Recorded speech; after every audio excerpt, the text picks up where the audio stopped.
bal naqdhifu bil haqqi 'alal batil fayadmaghuhu fa idza huwa zahid. Kebenaran sejati itu boleh diuji di mana saja. Dan Anda tidak usah khawatir kebenaran sejati itu kalah. Pasti menang. Kalau kebenaran itu kebenaran sejati pasti.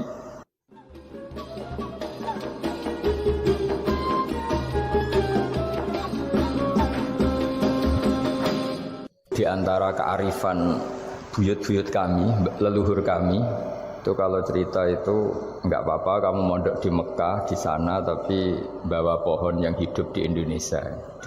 Artinya membawa manhaj metode dakwah yang bisa hidup di Indonesia.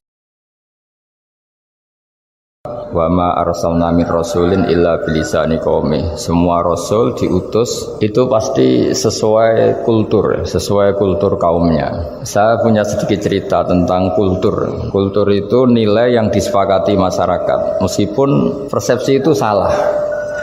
Saya cerita sedikit tentang keunikan kultur.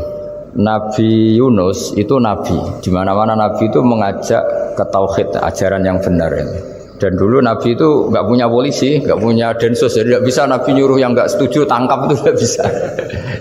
Tapi punya Tuhan. Jadi kalau yang tidak percaya dakwahnya itu ancamannya azab. Dulu itu nggak ada polisi, nggak ada pengadilan, sehingga kalau ada kesalahan itu ancamannya itu akan turun apa? Azab, siksa itu. Sekarang kan kalau kita jadi pemimpin kan agak enak itu, punya keamanan, punya macam-macam lah. Singkat cerita, sudah dakwah sekian tahun itu umatnya nggak percaya kalau beliau seorang nabi bahwa ajaran tauhid itu benar. Akhirnya cerita ini terkenal sekali, mungkin beberapa terputus ya, tapi terputus cerita ini saya ceritakan secara lengkap. Terus beliau cerita, ini waktu sudah lama saya dakwah, sudah lama saya sosialisasi itu tentang kebenaran, Anda tetap nggak iman ini 3 hari lagi pasti ada adab. 3 hari ada adab itu delalah masyarakatnya tuh kepikiran. Jangan-jangan iya gitu. Nah ketika jangan-jangan iya itu diintip, rumahnya Nabi Yunus itu diintip. Ya agak aneh. Diintip delalah orangnya nggak ada. Nggak ada itu kalau Quran bahasakan abaqo itu minggat itu pergi nggak pamit ya. Itu bahasanya abaqo itu minggat. Meskipun kita tidak mungkin membahasakan Nabi itu minggat, tapi dibahasakan tindakan kan tidak mungkin karena nggak pamit itu. Jadi harus dibahasakan minggat itu. Quran sendiri bahasakan abaqo. Nah cara berpikir masyarakat gini, kalau kampung ini mau dibalik sama Allah, mau ada adab, logikanya yang tahu akan ada adab itu pasti sudah pergi. Padahal Nabi Yunus pergi ini bukan karena takut adab, mangkel. Nyai suwi gagal seminggat ya kan gitu. Jadi ada kiai minggat itu ya ada dalilnya, karena dulu itu kalau mangkel itu suami mangkel istri itu ya harus minggat, istri harus minggat. Dulu itu ya boleh, maksudnya boleh itu ya kalau darurat ya minggat sedikit lah, tidak apa-apa. Nah Nabi Yunus itu minggat tadi abaqo itu kalau dalam bahasa Arab pergi gak pamit ya. Kalau orang Jawa bilang minggat. Itu sebenarnya saking mangkelnya, saking emosinya beliau akhirnya meninggalkan kaumnya tanpa pamit. Tapi kaumnya itu menjadi tahu bahwa ini serius Yunus. Buktinya dia agak berani di kampung, berarti mau ada adab betul itu. Dan efek positif dari teori itu, teori kultur tadi. Kalau ada azab pasti dia pertama yang lari. Kayak dukun itu. Kenapa kita tidak percaya dukun nomor itu? Itu kan paling yang minta nomor dulu ada SDSB itu. Forecast itu kan paling salam template-nya kan 100.000. Padahal dulu forecast itu berapa? Kalau menang. Kan miliaran ya, juta. Itu untuk kultur kita agak percaya dukun kan ngapain ngumpulin uang 100.000, kalau dia tahu nomornya kan mendingan tombok sendiri gitu. Itu kan. Jadi orang itu mesti punya teori umum untuk membenarkan sesuatu atau membohongkan itu. Akhirnya umatnya Nabi Yunus itu iman. Iman itu artinya percaya kalau ini tidak main-main. Buktinya Nabi Yunus gak berani di situ. Akhirnya mereka tobat. Saat itu juga mereka wiridan di lapangan, terus semua kesalahannya diselesaikan. Sampai ada rumah yang sudah dibangun permanen karena di tanah tetangga, dirobohkan saat itu juga. Bahkan ada batu yang dulu nyuri, 1-2 batu yang dulu hasil nyuri, saat itu juga dirobohkan, dikembalikan sama yang punya. Hari itu semua kedoliman diselesaikan. Ini penting saya utarakan, jadi tobat itu tidak hanya istighfar. Kalau istighfar ribet, tobatnya orang punya utang terus istighfar gitu kan ribet. Kan ribet itu. Ada punya utang terus minta maaf itu kan ribet itu kan, harus diselesaikan itu. tobat. Tobat diterima sama Allah. Batas akhir finish dari harusnya ada adab misalnya Senin, Selasa, Rabu, harusnya Rabu itu sudah kena adab. Ternyata Rabu itu tidak kena adab. Nabi Yunus sebetulnya juga penasaran kampungnya itu kena adab tidak. Dilihat dari jauh ternyata tidak. Tambah kecewa dia. Gitu. Wah ini saya kalau pulang mesti dibunuh karena saya dianggap pembohong. Di masyarakat situ ada aturan siapa yang bohong dibunuh. Padahal Nabi Yunus ngumumkan nanti Rebu ada azab. Kira-kira gitu loh. Ternyata Rebu itu tidak ada azab. Makanya dia sudah di batas kampung kembali lagi. Kembali minggat lagi. Karena nanti pulang pasti dibunuh karena dia dianggap bohong. Ya akhirnya masyhur itu. Terus dia ikut nelayan sekenanya. Yang penting lari dari kampung. Ikut nelayan sekenanya. Zaman itu, ini saya ulang lagi zaman itu. Nanti ini efeknya nanti ke tauhid. Zaman itu para nelayan tuh kayak sepakat. Kalau ada kapal atau perahu kok mau tenggelam, itu pasti ada yang minggat. Artinya minggat itu pergi tidak terhormat itu. Terus fasahama fakana minal mudkhadin. Nah, dulu itu orang sudah punya peradaban. Ini cerita kultur, sudah punya peradaban. Punya peradaban.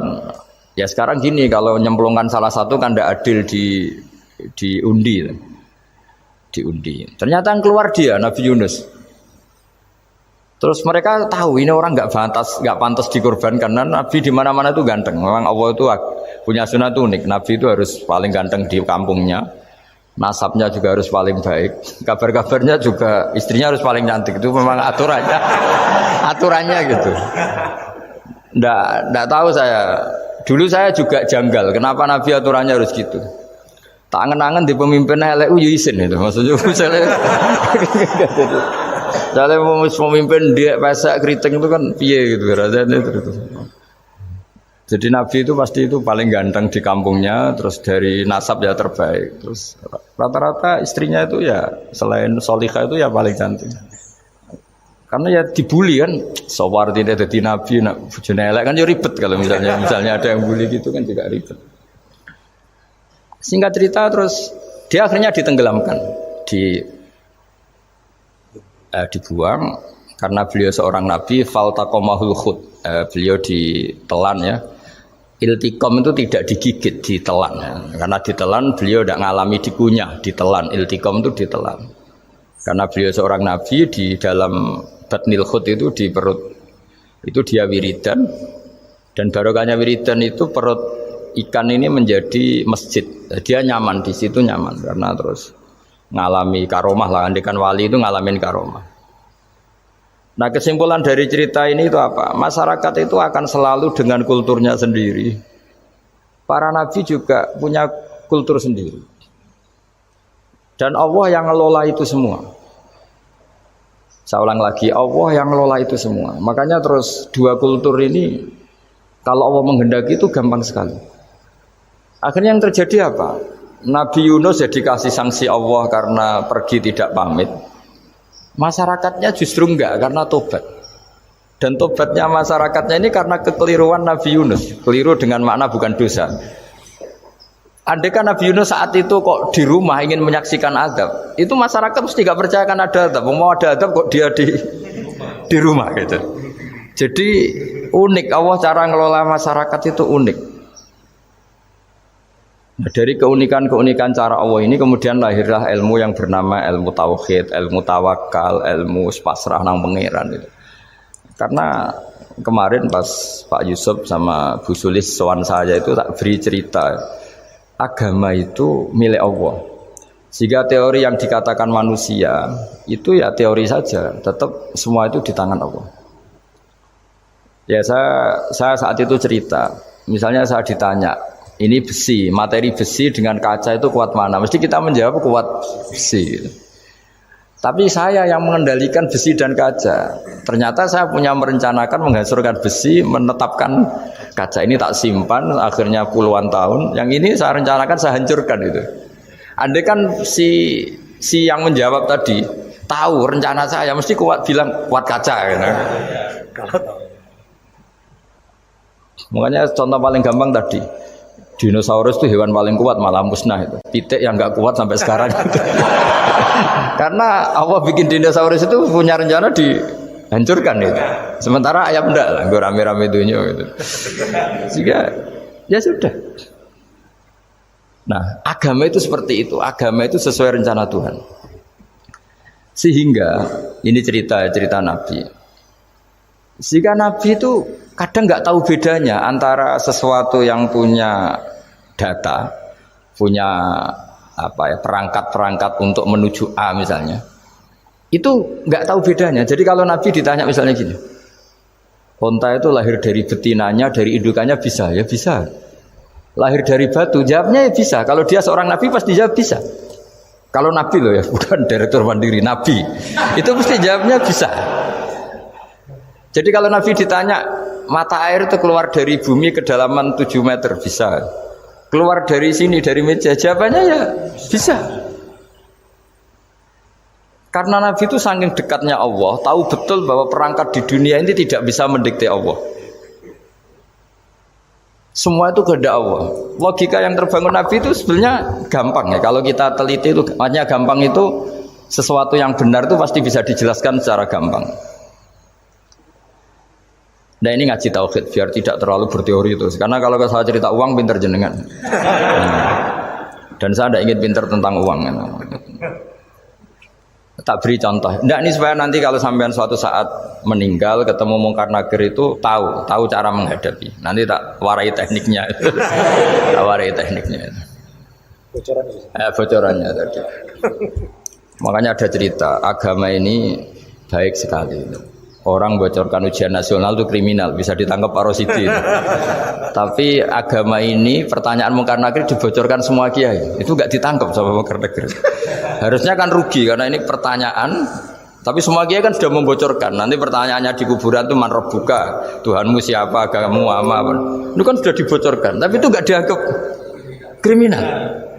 Sementara kita sekolah SD, sekolah SMP bocorkan soal itu dianggap kriminal. Padahal kalau harusnya boleh. Maksudnya kalau menuruti teori itu harusnya boleh kan. Wong pertanyaan Mungkar Nakir selesai dibocorkan kan. Ada dasarnya kan? Ya tapi kan tidak ada itu. Harusnya boleh. Tapi kan terjadi kalau dibocorkan itu. Tidak ada itu. Harusnya boleh. Tapi kan terjadi gak ujian kalau dibocorkan. Jadi dibocorkan. Kurang apanya baiknya agama ini? Pertanyaan sepenting itu dibocorkan dan kiai-kiai gak ditangkap sama Mungkar Nakir ya ada itu. Saya ulang lagi ya supaya kita ingat fitrah salimah. Soal Anda modern monggo lah, tapi saya sebagai kiai akan ngajari kalian tentang fitrah salimah. Jadi kalau kamu itu benar-benar beragama, ini misalnya kertas, ini lempengan baja. Kalau kamu beragama, ya terserah jenengan. Karena bisa saja ya terserah jenengan. Karena bisa saja kertas ini arsip nasional. Baja ini tak niatkan, tak luluhkan, tak hancurkan. Sehingga kalau kita ngomong ya secara materi harus ditambah ya secara materi kuat baja ya Allah. Tapi secara substansi jenengan ya terserah jenengan monggo. Nah, di sini yang mulai orang lupa itu karena selalu menjawab pasti kuat baja. Kata pasti ini yang akhirnya orang menghilangkan teori beragama. Berdasar logika itu. Berdasar logika. Nah akhirnya para nabi, para wali itu ditanya. Saya punya kitab karangannya Abdul Hamid, orang alim. Kitab itu dulu saya ngaji lama sekali, sampai sekarang saya pelajarin. Manusia itu dijebak hukum adat, padahal adat itu ya tidak terlibat. Misalnya kalau ada telur jadi ayam normal gitu. Ya tadi indukan onta melahirkan onta normal itu, indukan sapi melahirkan sapi normal. Tapi kalau para nabi itu bilang ya nggak normal. Nggak normal artinya tetap ada kekuatan Tuhan. Indukan onta tahu apa tentang onta? Dia punya kekuatan apa? Bisa melahirkan onta, bisa menciptakan onta di perutnya, bisa ada jantungnya, ada paru-parunya, ada ususnya. Dia bisa apa? Di situ ada tangan Tuhan itu. Karena para nabi cara berpikir gitu, melihat tembok ya sama. Tembok sama indukan onta itu sama, sama-sama mungkin mengeluarkan onta. Sehingga ketika Nabi Soleh ditanya, bukti apa kekuasaan Tuhanmu? Apa bisa mengeluarkan onta dari batu besar ini? Jawabannya Nabi Soleh ya bisa, ya bisa. Dan mukjizatnya Nabi Soleh masyhur itu keluarlah unta dari batu. Karena secara teori ya tadi coba unta indukan itu apa seorang profesor, apa seorang ilmuwan sehingga bisa menciptakan anaknya itu. Apa dia terlibat dalam menciptakan jantungnya, paru-parunya, ususnya kan enggak juga. Telur bisa apa coba? Gobloknya bukan main telur itu kan. Tapi bisa mengeluarkan ayam, dia bisa apa? Nah, para nabi, para wali itu tahu semuanya itu kekuasaannya Allah. Nah, kalau karena kekuasaan Allah bedanya apa dengan tembok? Makanya Nabi Muhammad ketika di padang pasir semua sahabat bingung nggak ada air, ya Nabi santai aja. Ini gimana Nabi nggak ada air, nanti orang mati kehausan. Nabi ya santai aja. Kamu ingin air katanya? Iya. Terus Nabi nunjuk apa itu ya sudah terus ada air. Ada yang keluar dari jemarinya, ada karena Nabi itu nggak tahu bedanya antara ini mungkin dan tidak mungkin tuh nggak tahunya itu ya semuanya itu Allah. Kalau kamu kan nggak, wah daerah gini nggak mungkin ada air. Ini kan padang pasir. Air itu biasanya di daerah hutan gini malah berteori macam-macam. Seakan-akan tidak ada Tuhan. Jadi kalau orang nggak bakat wali pasti berpikirnya gitu. Makanya nggak wali-wali itu memang nggak bakat karena itu kan artinya menafikan kekuasaannya Allah kan. Seakan-akan Allah tidak mampu bikin air di situ. Tapi kalau Nabi santai aja. Makanya Nabi Ibrahim ketika mau dibakar ya santai aja. Menurut beliau api bisa apa? Jadi itu meskipun hukum adat itu ya selalu berjalan ya. Normalnya api yang membakar di padang pasir, normalnya ya nggak ada air. Normalnya batu ya nggak mengeluarkan onta. Tapi kamu jangan terjebak oleh keseharian yang Anda lihat. Tetap di balik itu ada kekuasaannya Allah Subhanahu wa Ta'ala. Nah, ini yang namanya iman. Dengan iman seperti itu nanti ketika kita mati itu ya santai saja. Ketika kita hidup ya tidak tahu oksigen itu apa masuk ke tubuh kita sistemnya kayak apa. Jantung kita ada ikut bikin paru-paru kita. Artinya zaman kita hidup pun sebenarnya kita tidak bisa ngelola kehidupan itu tidak bisa. Nah kalau sama nggak bisa nanti setelah mati juga tidak bisa. Ya sudah ketika kita hidup yang ngelola juga Allah, ketika mati juga yang ngelola. Bedanya apa? Nah, ini di sini terus kita dilatih inna sholati wa nusuki wa mahyaya wa mamati lillahi rabbil alamin. Tapi kenapa kita ragu terhadap kehidupan setelah kematian? Karena ketika kita hidup seakan-akan kita tahu cara hidup. Makanya Allah itu tersinggung betul ketika ada orang merasa bisa ngelola cara hidupnya. Makanya kata Allah kalau gojlok orang-orang yang kepedean itu, kalau kamu top, mbok jangan mati.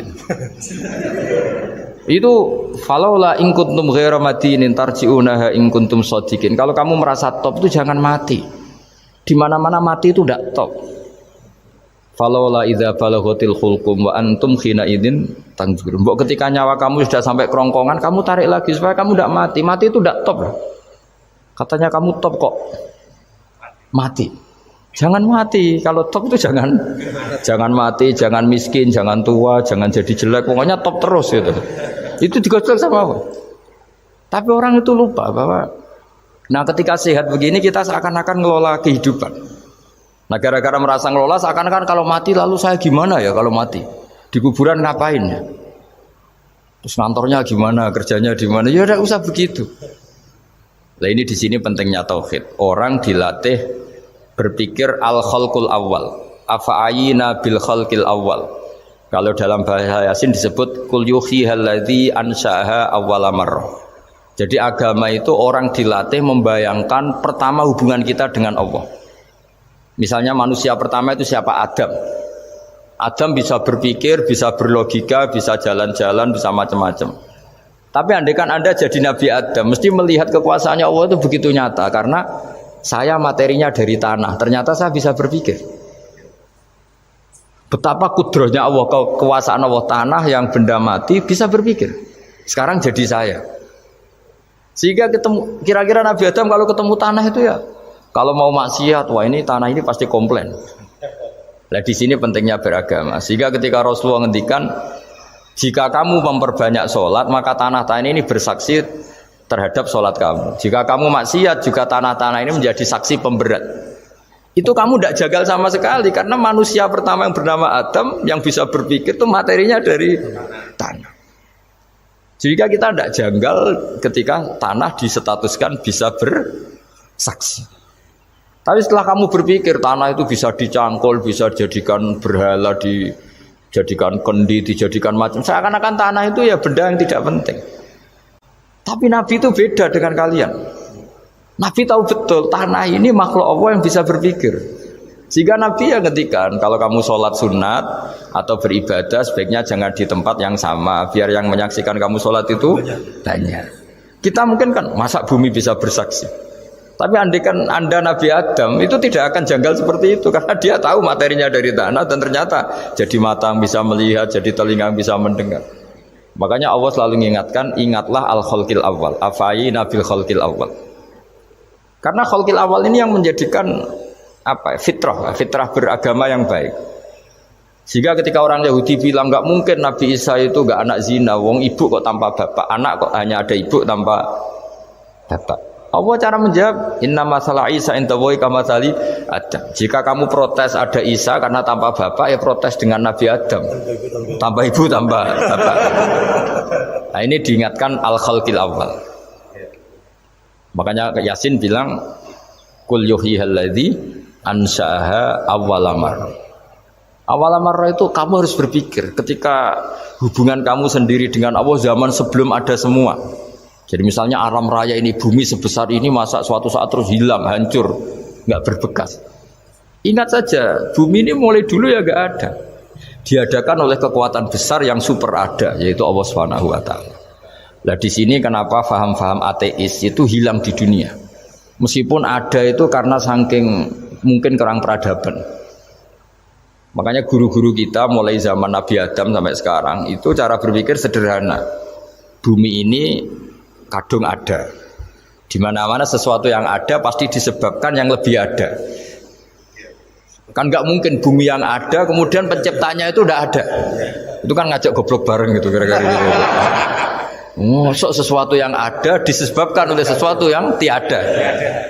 Maka guru-guru kita ngajari pertama sifat Allah itu wujud. Karena ini wujud super atau kausa prima, terus kiai bilang wajibil wujud. Wajibil wujud terjemahan bebasnya ya wujud super. Super ada. Karena wujudnya Allah itu yang mempengaruhi ya semua alam raya ini, dia harus di depan. Masa yang menciptakan di belakang. Makanya terus disifati qadim. Qadim itu harus lebih dulu atau awal. Nah, makanya ketika Fir'aun ngaku Tuhan itu cara membatalkan Nabi Musa itu sederhana. Kalau kamu Tuhan berarti bapak kamu nggak ada Tuhan karena Tuhannya terlambat datang. Nah, itu langsung oh iya ya kalau ya kan berarti babanya dia tanpa Tuhan kan Tuhannya baru kemarin. Aktenya baru diurus itu aktenya baru diurus itu Tuhannya. Makanya Fir'aun itu akhirnya Nabi Musa punya pengaruh besar di kalangan punggawa Fir'aun. Karena ketika debat terbuka itu punggawannya dengar. Akhirnya mereka iman sama Nabi Musa. Ini disebut wa qala rajulun mu'minun min ali fir'auna yaktumu imana. Banyak yang diam-diam ini iman karena logika Fir'aun jadi Tuhan itu enggak masuk akal. Yang benar adalah Tuhannya Nabi Musa. Nah orang-orang ini itu ya dibilang enggak loyal ya pokoknya dia iman. Dan dia juga yang ikut rapat. Besok Musa tangkap.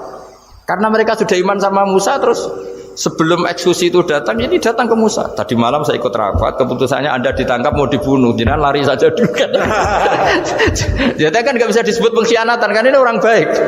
Jadi malamnya ikut rapat, besok Musa tangkap bunuh.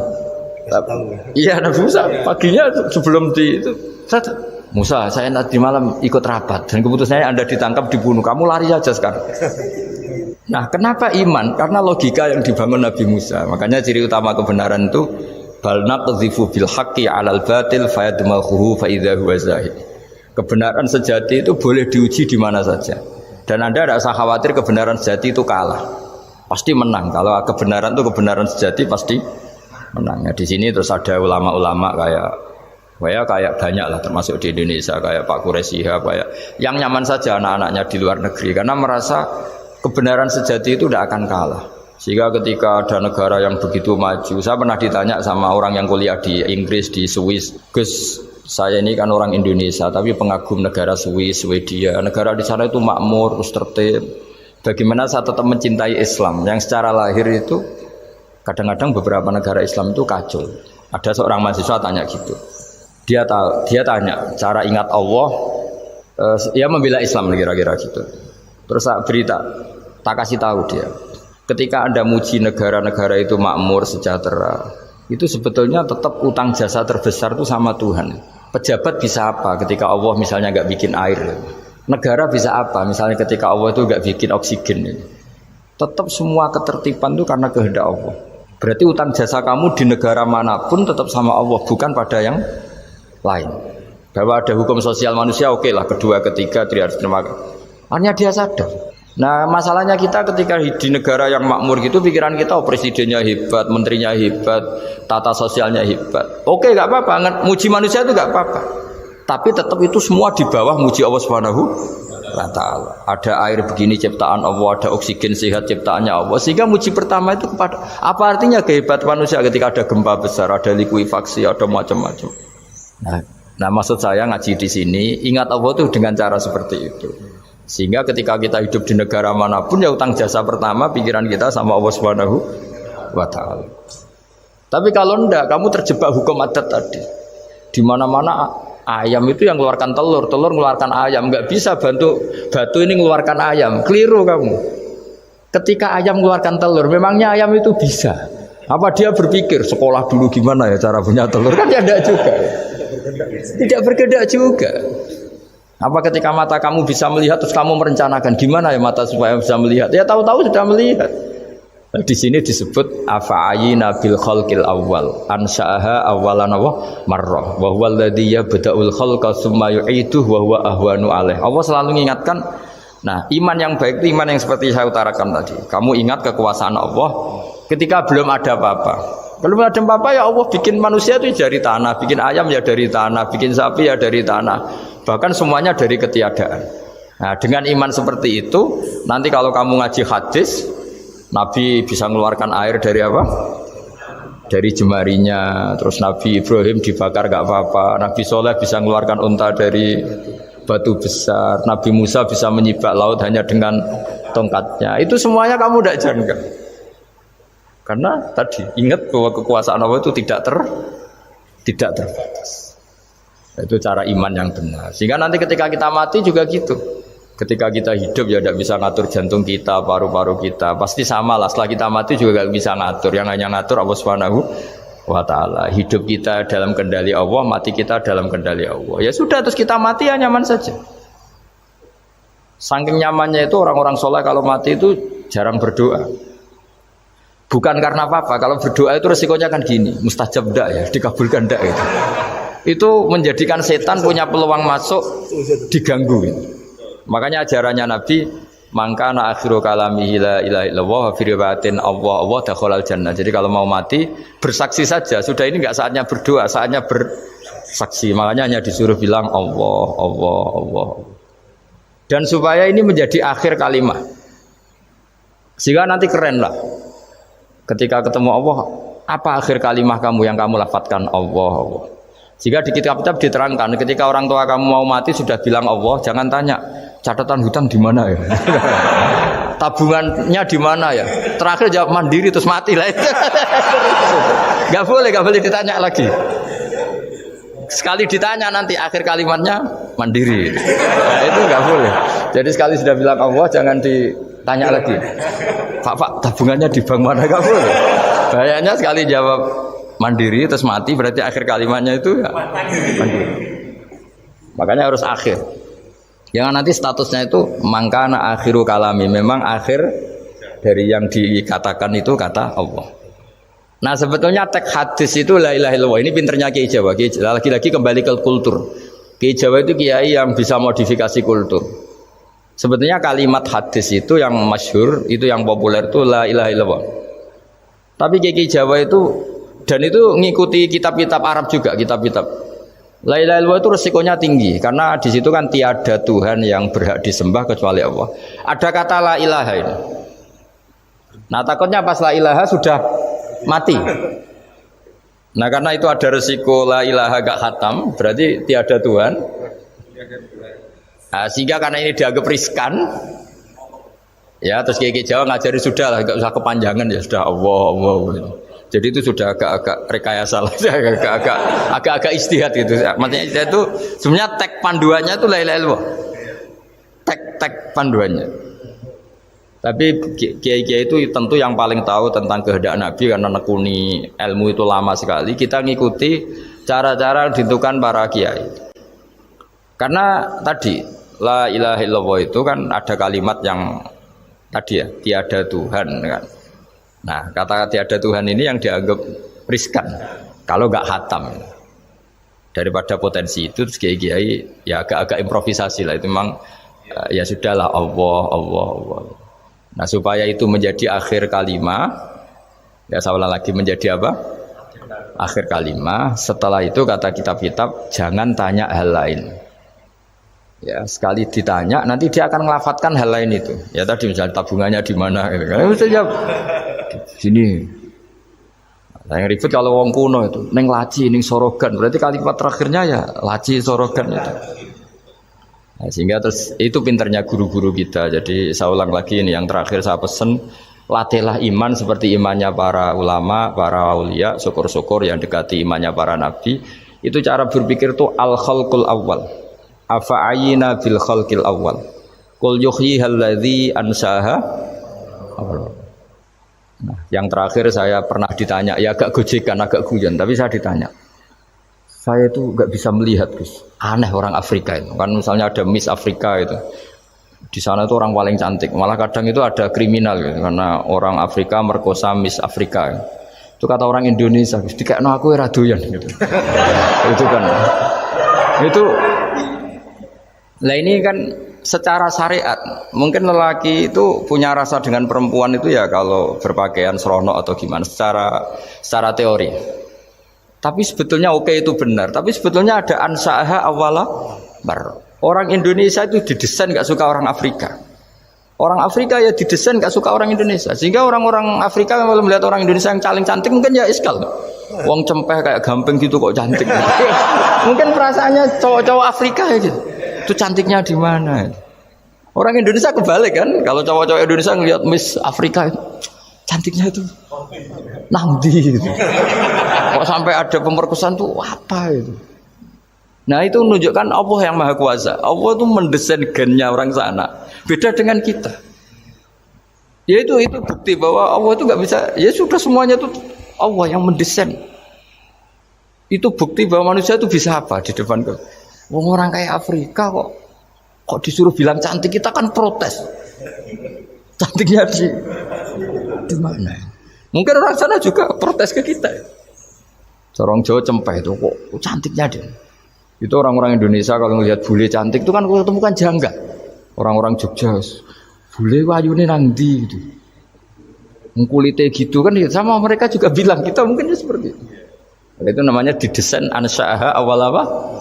Marah. Sudah memang desainnya seperti itu. Nah di sini supaya kita ingat. Nah, ingat bahwa hati juga gitu. Ketika kita cinta istri itu janggal betul kalau terjadi konflik. Tapi kalau sedang konflik itu janggal betul terjadi perdamaian. Nak lagi mau ngangkel itu ya problem betul. Nah ini di sini pentingnya iman. Orang terus disuruh berdoa ya muqallibal qulub tsabbit qalbi ala dini, karena kita tidak tahu cara berpikir. Ada perempuan cantik sering merengut, pecintanya ya banyak, dianggap pemikir serius. Tapi kalau baru gedeng namanya ya merengut, bukan pemikir. Orang senyum itu kita seneng gitu. Tapi kalau baru gak seneng, murahan guyu. Itu jadi manusia itu unik. Hanya sama, tapi cara nganalisis beda. Tinggal sedang seneng apa enggak. Lucu kan? Ada orang anteng di rumah, itu kalau lagi seneng ya, oh itu anteng nggak banyak ngeluyur. Tapi baru nggak seneng, seneng ngomah ya gue nganggur. Nah, itu kita tidak pernah tahu. Kita simpulkan apa itu tidak pernah tahu. Makanya wisata, pernah ada orang wisata datang ke sini tak nasihatin. Orang wisata itu kan seneng di kampung-kampung yang terbelakang gitu, melihat orang manusia pohon, melihat apa. Terus saya bilang, itu kan kasihan kan, masa manusia jadi objek. Bahkan bayangannya ya kalau mereka jadi modern jadi gak menarik kan. Padahal kita yang orang pendidikan kan inginnya mereka terentas lah dari kultur itu. Ya itu kan gak sambung kan. Yang satu bilang unik, masyarakatnya masih unik, masih naik-naik pohon. Tapi bagi orang pendidikan kan tersiksa kan. Ini bangsa kita, warga kita kok masih seperti itu. Makanya orang wisata itu nasihati, kamu ke sana itu niat ngelihat apa niat mengentas? Kalau niat mengentas, tak jamin ada pahala. Enggak Gus, mau niat mengentas katanya. Niatnya baru sekarang apa mulai dulu-dulu? Ya, baru sekarang setelah Dan ini cerita dari manusia itu semudah itu, Pak. Nah, setelah kamu ngaji ini, kamu tidak akan janggal terhadap kenapa Nabi itu begitu santai. Ketika tadi makanan misalnya satu wadah itu cukup untuk orang 300. Sampai Jabir yang ngundang Nabi kan hanya kambing kecil. Cukup orang 6. Ternyata Nabi ngajak orang 300 lebih. Tapi Nabi bilang ya sudah semuanya makan cukup. Kata-kata Nabi kan zaman dulu belum ada beras, belum ada semua. Allah itu bisa kok mengenyangkan malaikat tanpa makan itu. Susahnya apa mengenyangkan manusianya dengan nasi sedikit itu ya Nabi ya santai aja, semuanya kenyang santai. Ya ini itu iman-iman yang sudah benar-benar awal amarah sudah. Allah tidak harus terdikte oleh nasi. Kalau nasi sedikit harus cukup orang sedikit. Kalau banyak harus orang banyak. Allah tidak perlu kena aturan itu semua. Tidak perlu. Saya ini Tuhan kata kok kamu atur itu gimana? Tidak bisa. Saya Pak Bakar hanya ngaji ini insya Allah Anda setelah baca mukjizat keramat itu tidak. Beda itu ada dua. Beda karena bodoh. Nah, itu memang harus kita tinggalkan. Yang beda karena bodoh. Ada beda karena rumus ilmu. Itu harus kita hormati. Saya punya sekian bukti beda ya kalau karena bodoh tentu kita tinggalkan.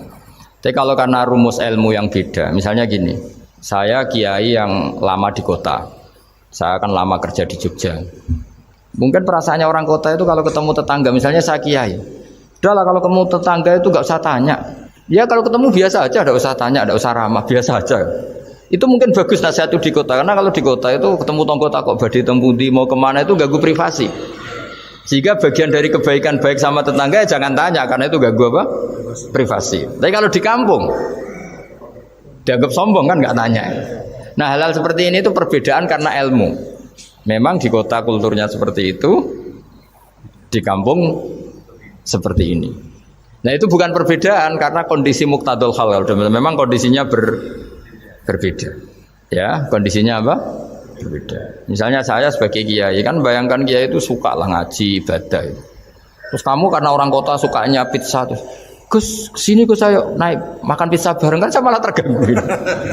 Kamu niatnya hormat tapi ganggu karena nah sehingga dulu sahabat ini cerita sahabat ada sahabat yang ditanya tabiin itu generasi setelah sahabat sifli wajah Rasulillah tolong jelaskan ke kami wajah Rasulillah Shallallahu Alaihi Wasallam. Ini sahabatnya nangis. Oh maaf sekali, saya tuh gak pernah melihat wajahnya Nabi meskipun saya berpuluh-puluh tahun jadi sahabat. Juga gak pernah sowan Nabi. Saya sering jamaah sama beliau. Ditanya kenapa? Saya itu sungkan. Beliau terlalu wibawa. Jadi bentuk penghormatan sahabat ini ke Nabi justru gak berani melihat wajahnya. Dan bukti penghormatan pada Nabi dia gak pernah sowan. Nabi itu punya anak, punya istri, punya cucu. Kalau sowan tuh ganggu. Jika dia cara berpikir ya itu bentuk hormatnya. Ya itu ya sah saja dia cara berpikir ditakdir begitu. Tapi ada beberapa sahabat yang justru saking cintanya sering melihat wajah Nabi, sering sowan Nabi. Itu haknya dia cara berpikir begitu. Nah kira-kira seperti itu. Jadi perbedaan itu ada dua. Ada yang karena bodoh, itu tidak kita ikuti. Tapi ada perbedaan karena pengetahuan. Ya kalau karena pengetahuan harus kita ikuti karena memang itu ya itu kan urusan sudut pandang. Dulu ketika Mekah dikuasai Sayyidina Umar setelah Fathu Mekah dan Umar sudah kuat betul. Itu banyak sahabat yang dulunya orang Mekah.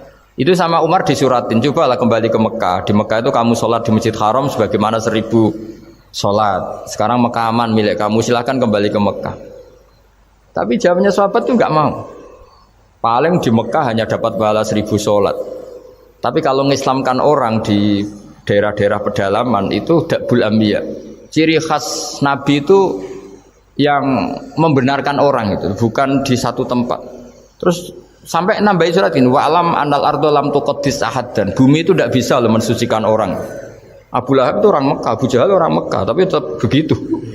Akhirnya jenis ini berpikir ya sudah lah, gak di Mekah gak apa-apa. Andai kan Mekah itu bisa mensucikan orang, gak ada Abu Jahal, gak ada Abu Lahab. Akhirnya para sahabat gak kembali ke Mekah, tapi berkelana ke Syria, ke Sam. Akhirnya ada Islam di mana-mana. Tapi ada juga yang Mekah itu kota suci, harus diisi orang-orang suci supaya yang brengsek-brengsek gak di sana. Ya sudah cara berpikir begitu. Nah ini cerita ya. Jadi ya sudah kalau perbedaan karena ilmu, Ya sudah memang karena ilmu. Nah itu nggak apa-apa. Nah kalau sampean tanya, lalu bedanya apa Gus? Yang beda karena ilmu karena ya lihat saja kalau dia orang pinter bacanya banyak berarti bedanya karena ilmu. Tapi kalau nggak pinter kok berbeda ya berarti karena tidak tahu. Ya saya kira demikian. Assalamualaikum warahmatullahi wabarakatuh.